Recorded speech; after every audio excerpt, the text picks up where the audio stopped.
So with a new radiator in the Savana today, got a all aluminum radiator here, and we'll see if we can take a look down in here at the problem. So if we get down in yonder, you can see some wet seepage on the entire side of the tank right here, where we are leaking out. So we got what looks like a single row radiator in here right now. Let's see if we can get this guy open. Like most difficult thing in the world for some reason.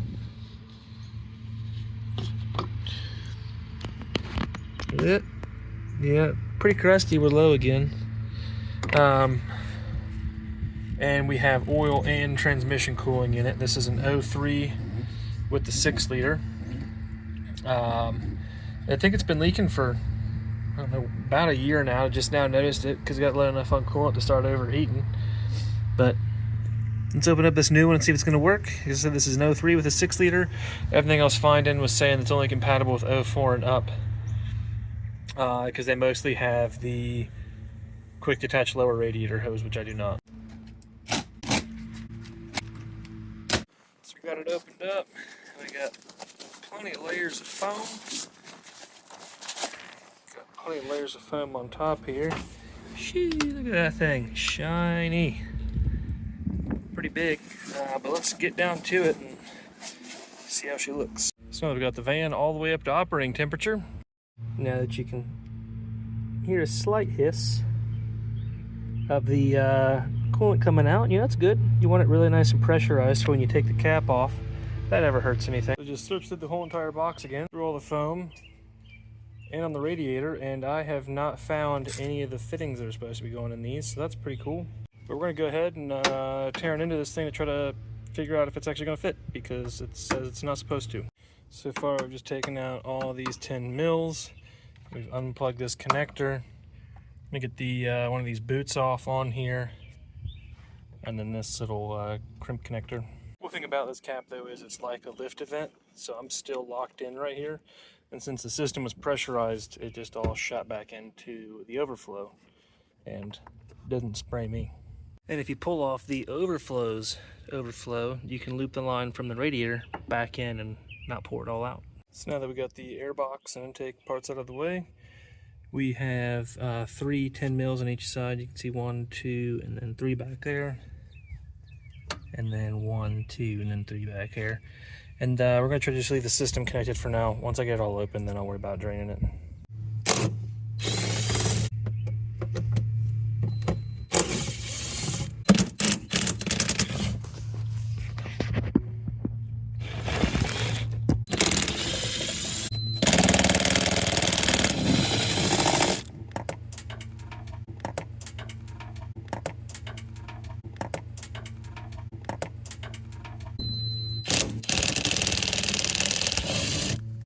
So we got all those bolts out. You got this little wiring harness on this model you got to pull out for the mass airflow.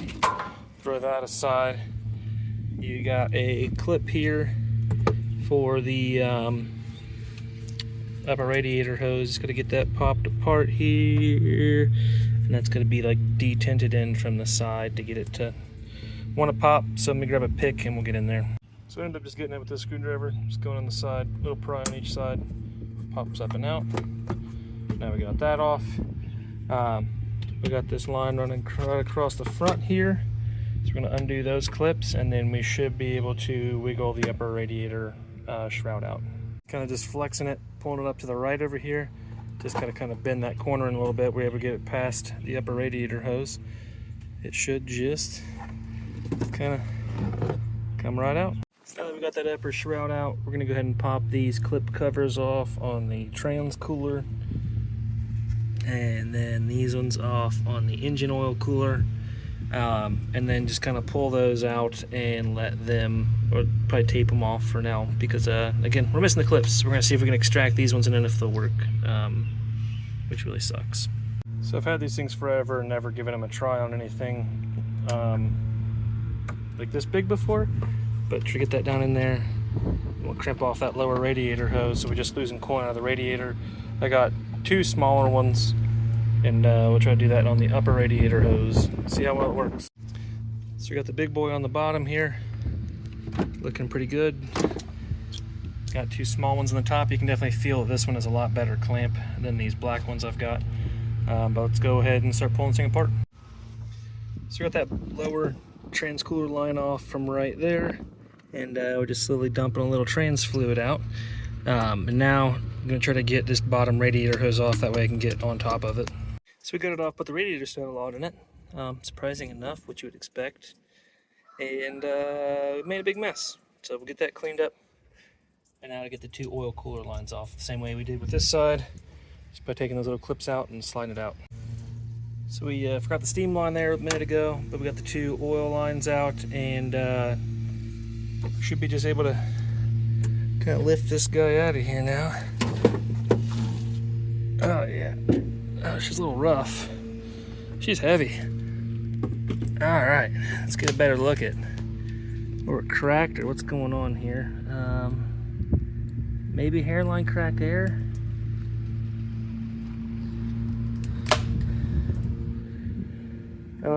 Looks like we might have been weeping around here, maybe. I don't know, it's hard to tell now that it's cool. But it was definitely leaking, I know that, you could hear it. Since our new one didn't come with those two fittings there and those two fittings there, got the old Craftsman Crescent, we're gonna try to extract these corroded on things. Oil cooler ones came out pretty smooth. They're filthy, we're gonna try to clean them up, and we'll work on the transmission cooler ones now.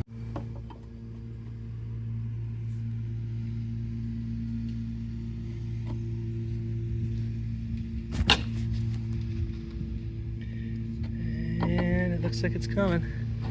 Oh yeah. It's hard to film lefty, wrench righty on the left side. Got them all out. Now look at this radiator, dude. Something definitely happened to it at some point. That looks freaking cut. I wonder what that's all about. And then this whole front edge is folded in. So the slight concern on the old fittings is I put this one in and it completely bottomed out before this kind of bottomed out. As you can see on the old threads, they stopped like 2 threads out. And then, so I took a measurement of that lip to that base of the lip there at past the O-ring, which is about 0.56 inches. And then check that in there. Yeah, if I get the right picture for this frame. And that is just below kind of that lip right there. So that should put that lip against it. So I'm gonna run that one in and see what happens, but I really don't want to assemble this whole thing and then these freaking things leak. And this upper one did the exact same thing and bottomed out here before I felt it at the bottom. So hopefully that actually seals up. On to the flares at the other side. So at this point I am not thinking this is gonna work at all, because these ones go into a flare and they're bottoming out too. So I guess we'll go ahead and throw it in and look for leaks, but I feel like it's got a leak. Give her a quick stack up to the original radiator. So you can see we're about double the thickness on here. Yeah, end tank looks the same. We have our steam port outlet, which our steam port outlet is down here, and then our overflow.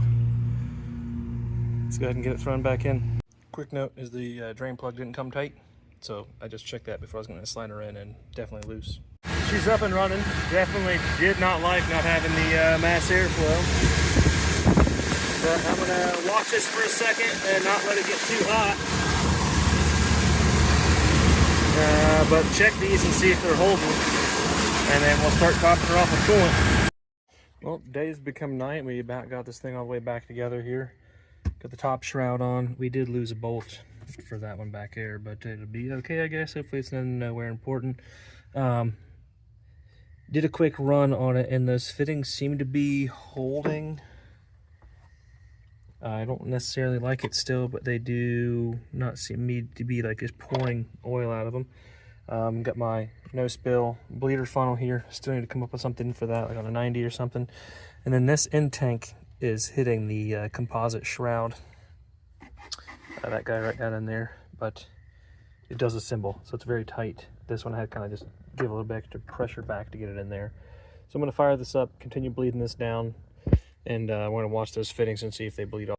Well, we're up past bedtime, but we got her done. And if you don't have one of these spill-free funnels, they're pretty amazing, especially if you do coolant anything more than once in your life. Be really handy to have. So I suggest picking one up. Comes with all these fittings right here, and the couple that I use to adapt to most any car. So we're out doing our test run. Our temperature looks good. It's sitting right below 210, right where it should be. Still got our heat running, so we got the windows down so we can make sure we purge any air bubbles out. But we'll get home, check those quick connects for leaks, and then kind of slowly earn trust in it, because I don't like how those quick connects went in. Just got done with our test drive, did a couple miles here.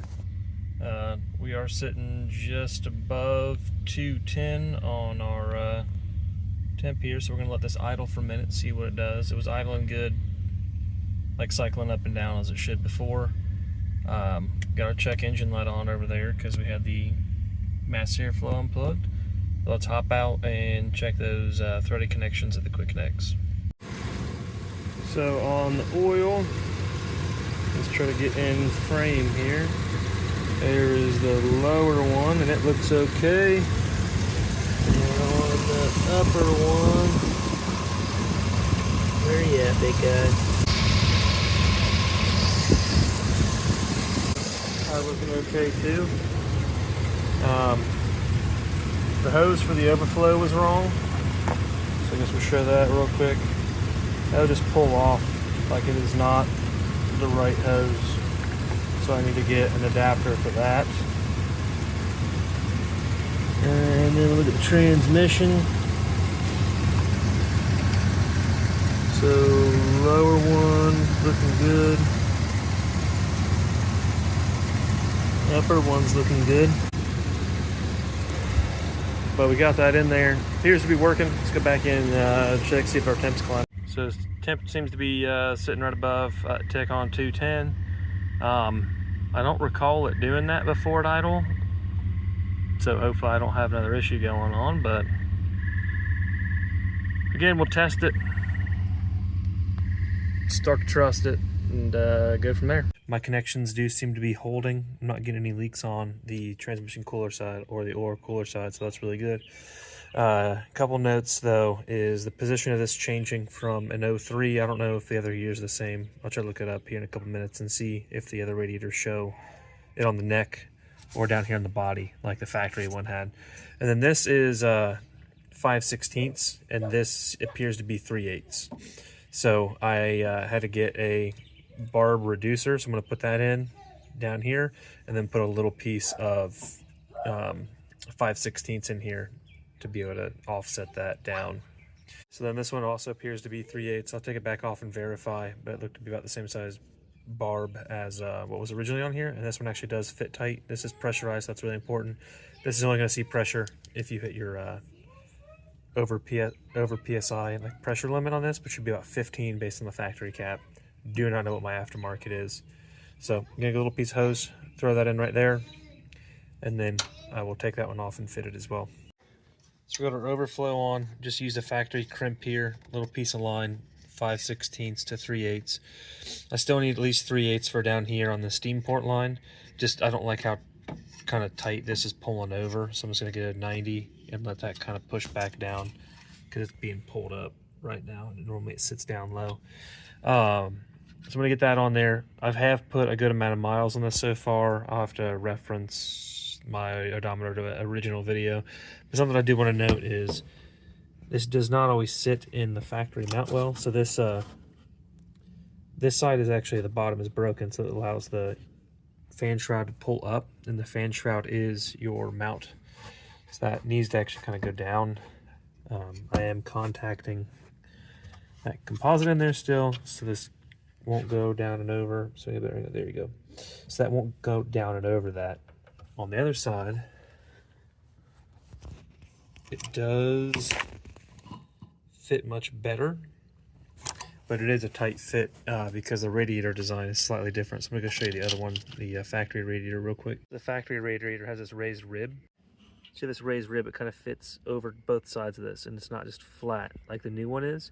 So that rubber in there is getting smushed flat instead of having to go around this, which locked it in before. It does seem to hold it pretty well, but just something to note. So I got the little extensions made here. So I have a 3/8 to 5/16 reducer to 5/16 barb here for the overflow. And then on the steam line, this one was 3/8 to a 3/8 elbow to a 3/8 elbow with some clamps on there just to get this more relaxed down here, because it used to tie in like right there. That also makes it to where we can clip in the shroud right there behind that line. And I've now put about 100 miles on this thing total, and everything seems to be good. All my connections are tight. These I don't have that far on. I've only got about 20 miles on that guy, but they should all be good. The big worry was all these oil connectors and transmission fluid connectors, making sure those weren't going to leak for us.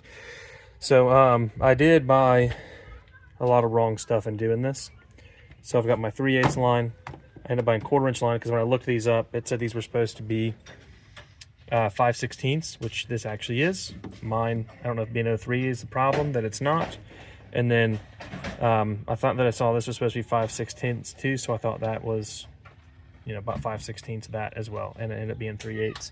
So I had 1/4 hose, 3/8 hose, 5/16 hose, 5/16 90s, 5/16 1/4 reducers, and then these came with clamps, but I hate these style clamps. So I bought the steel hose style clamps. So I got a whole bundle of those, and I'll end up using this stuff on other stuff, so I'm not too upset about it, but added expense on a radiator that just is listed to fit, and it technically kind of did, but this location just put a lot of stress on that line, and I didn't like it. So all in, I'm probably $12 for 2 of these and 2 of these. I only need 1, but it came in a 2-pack. You can use the existing clamps for them, and then about $11 for each roll of hose, so another 22 bucks on there. So $33-ish extra on the cost of the radiator for me to fit it in this 03. So if yours looks like the same layout, it's probably like the same layout as the factory, where your overflow comes in right here, and then your tank has the steam port vent on it. You're probably looking about the same boat to get yours set up and be just as ugly as having all these hose clamps everywhere. Do want to call out in the TRQ video on their radiator replacement, they had the same steam port line coming into the side of the tank instead of far up on the neck, as you can see here. And then so as you can see on their new radiator here, they have it on the neck, so it's going to be like the same kind of stress point as with the aluminum. So I guess going with the plastic end cap or aluminum, you're in the same boat on a lot of them. And as I sit here about to embark on another about 80-mile round trip, I got to think that there's probably a molded hose that can be used to replace that steam port line that's for a newer year that has the right length to it. Or you could just buy standard coil and put it in there and have it all straight with a bend and not have to put the fittings in. So if you know a part number for a fitting that'll work, or the hose that'll work, put it in the comments below, and thank you for watching.